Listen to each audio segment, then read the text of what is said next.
prej rreth 1 kilometër që është nga sheshi Nën Tereza ke sheshi Skënderbej. Në një studio ta harrojmë që do të ketë një ballafaqim mes tyre, sikundet do të duhet të ndodhte. Po tani ata do të jenë, po çali një fjalitë. Nuk do të shkojmë faqe. Një fjalitë me vërtet. Bato. Tu jam me çimin. Ti je gjithmonë me çimin. Unë jam me ty. Është me të vërtetën. Vazhdo. Nuk ka një të vërtet o çim. E vërtet. Ka disa. Ka disa të vërteta që duket si Trumpist Virez duhet ta mbrojë denet të vërtetave alternative. Kundërshtoj njëra tjetrën. Fushata është 30 ditë. Prandaj quhet fushatë zgjedhore dhe në 30 ditë shpërndahet koncepti i fushatës. Unë nuk pajtohem me fushatin që në ditën e parë bëhet beteja për programin politik. Nuk pajtohem që një parti politike do ta ketë rrëfimin se çfarë që në ditën e parë se çfarë t'u tregoj votuesve të vet.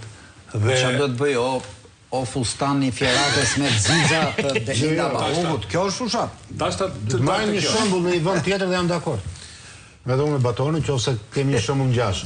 O fjerake fustan me xixa, e kupto fushat politike. Ose ato të shkelë. Po mirë, unë nuk ju ndërprej. Dakor. Unë ka për Ramën, një për ty. Jo. Dhe unë nuk thash se fjalimi i Berishës nuk ishte politik. Ishte politik dhe kishte narracion i cili realisht i drejtohet kundërshtarit tij. Dhe e kishte dhimbjen e asaj që kishte përjetuar derisa e ka marrë ose e ka rikthyer bulën e Partisë Demokratike. Ajo ishte pjesa më e mirë e rrëfimit të tij. Numrat se sa do të jetë paga, si do të jetë pensionet e tjera, janë në ditën e parë të fushatës, janë të tepruar dhe nuk përmenden. Nuk përmenden askund në fushatë. Përmendet vetëm strategjia e një fitore dhe arsyeja fitores. Kjo është arsye pse duhet fitosh. Jo. Po dy fishove paga për shembull është arsye pse duhet. Në vende normale, hapësira televizive dhe rrjetet sociale janë ato që shpjegojnë numrat. Numrat nuk shpjegohen në një miting, se s'kan kuptim. Deklarohen Baton. Deklarohen për çka? Nuk bëri analizë ekonomike. Ai tha un kam 1, 2, 3 objektiva të thjeshtuara. Po s'mundet mos thuash asgjë gjë. Jo, natyrisht. O fjerake fustan me xixa, nuk mund të thuash. Baton të paktën fushatat që kanë ndjek në Francë faqen ndërpres. Që në ditën e parë shpallet objektivat ekonomike. Taksa do shkojnë nga kaq. Rroga do shkojnë kaq. Deficiti buxhetor nga kaq do ta ulim kaq. Kontributi jon BE do jetë kaq, kontributi në ushtri do jetë kaq. Të dy të kanë bërë këto. Edi Rama në rrethorën e vet që e dha çfarë ka bërë dhe çfarë mendon të bëjë deri në 2030-ën, edhe Sali Berisha e bëri në sallën e kongreseve. Që foli për programin dhe për atë që quhet projekt politik, ekonomik dhe social i tij. Çfarë programe shfaqi Rama ka rrethi? Nuk du me hy në shifra. Gjergj Fishta, Skënderbeu, murgjit e shekullit 12, të rrethi. Nuk fola për rrethin unë. Unë fola për atë që unë kam shkruar vetë. Rrethin që doli vetë tek pull. Tek pull. Po qartë. Dhe nëse ti drejton politik social, kur i drejtohet votuesit, normalisht e duhet ta relaksosh ditën e parë zgjedhore.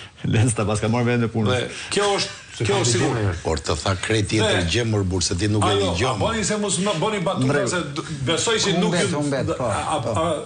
as nuk i lëni shija të mirë, se mund me duru deri në një. Po nuk i lëni shija të mirë as një shikues. Dakor, por Rama që qeverisë 12 vjet në batuta, baton ti e kënaqur me të. Ne i batuta bëjmë studio dhe u mërzitet. Po bëj, Rama sa pret fjalën njeriu. Dakor.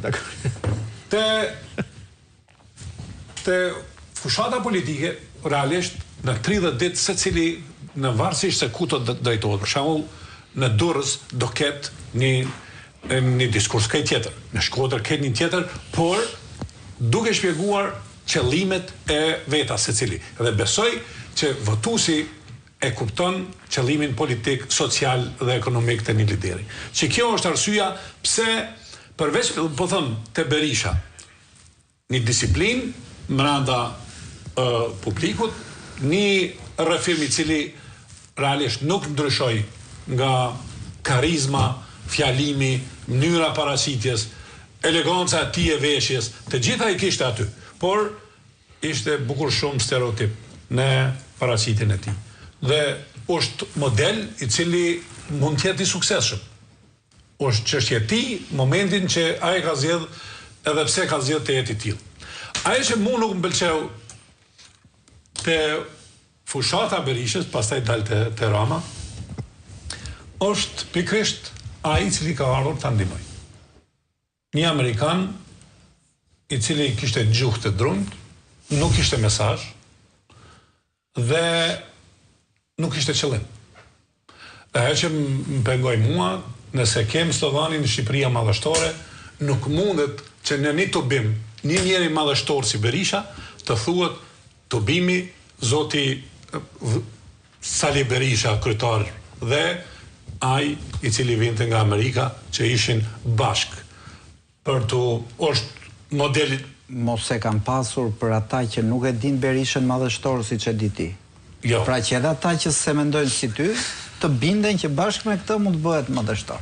E po tash për ata të cilët janë bindë se mund të bëjnë të madhështor Berishën, nuk shkonte ajo me atë slogan. Dhe me prezencën e një njeriu i cili jo që nuk e bëri madhështor, por i dha një kuptim këtë tjetër tubimit. Te Rama. E thonë për shembull kam një vërejtje për Lasivitan. Le ta mbaroj. Jo, për të bashkuar, për të bashkuar. Për shembull, nuk ishte vesh. Ty nuk të pyeti kërkush. Nuk ishte vesh bukur. Edhe nuk foli gjatë. Edhe nuk foli gjatë. Edhe nuk tha asgjë. Më gjeni pak fjalimin e Lasivitas me që ishte vetëm 60 sekonda, me qenë se nuk tha asgjë. Kur ta keni gati? Po. Mbaroj Terama, marr fjalën. Terama, po. Te tubimi i Ramës. Si duket, prej kohësh Rama është i vetë mjaftueshëm dhe i vetë kënaqshëm. Dhe tubimet me siguri ka formale dhe mas atij fjalimi 2 orës ose prezantimi 2 orës për Shqipërinë 2030,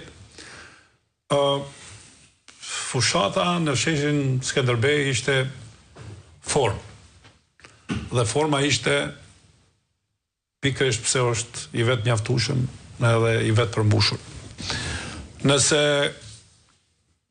kjo i mjafton për entuziazëm, që unë nuk besoj që duhet i mjaftoj, për arsye se entuziazmi i fillimit tregon edhe mobilizim, duhet ta shohë në tubime tjera. Ajo që deshi të bëjnë në fushatën ose në sheshin Skënderbej ishte e kundërta e asaj që ishte në Nën Terez, ose ishte një formë për cilën unë nuk e kam pritur, por mu duk se është një prezantim i atyre të cilët realisht e udhëheqin fushatën, që i drejtohen votuesve dhe ata të cilët në qartës të veta do të ndërtojnë rrëfimin e tyre. Secili me një farë po themi kështu me një ritëm të vetën të prezentimit, dhe dukeshin që dajrët dhe gjitha ato rrëfimet muzikale që ishin ato ishin formë dhe asgjë tjetër. Ka që muj me thonë për tubimin. Dhe Lasivitin mos malqo se e kam ndëgju. Shkullaku për Lasivitin, në fakt i tha gjitha ato, i tha me qenë se ti kushton shumë rëndësi përmbajtjes, formës më shumë se përmbajtjes, i tha me videon kur bufi hëngri miun. Qoftë ka munduar. Edhe çështën e formës, dhe unë me Batonin e bëm të debat kur ishim para 2 jave, me editorialin që pa të bërë Batoni, që mjafton shija e Ramës në prezantimin e programit, për të thënë që ky është njeriu që i duhet Shqipërisë edhe X vite tjera. Unë jam gjithmonë... Shija ka qavisht i dimenzion. Mi pra, që ky është kryeministri, me këtë që peti... Po kur e gjen arsyen për me polemizu, okej, merr shijen, s'ka problem. Nuk ka problem. E marrën e si... Jo, ma thuj ti kush ishte. Të riqem unë, nëse duke spekulim të riqem, ma thuj ti kush që ideja. Pse Rama meritonte ta drejtojë Shqipërinë, edhe për shumë e shumë vite tjera. Pra qa ishte ndryshe që të bindi? Ajo që lexova unë është shija. Ajo që lexova unë. Po mirë dhe. Unë thash... Shija europiane, perëndimore, ky njeri do ta çojë Shqipërinë në Evropë se ka shije. Nëse s'ka rëndësi. Unë insistoj përsërit tek mesazhet, tek përmbajtja. 12 vite në pushtet. Të prezantohesh para shqiptarëve me tallava, për mua është katastrofë. Dhe deri më sot Pavarësisht asaj që tha Batoni, unë nuk e kam hasur. Deri më sot fushata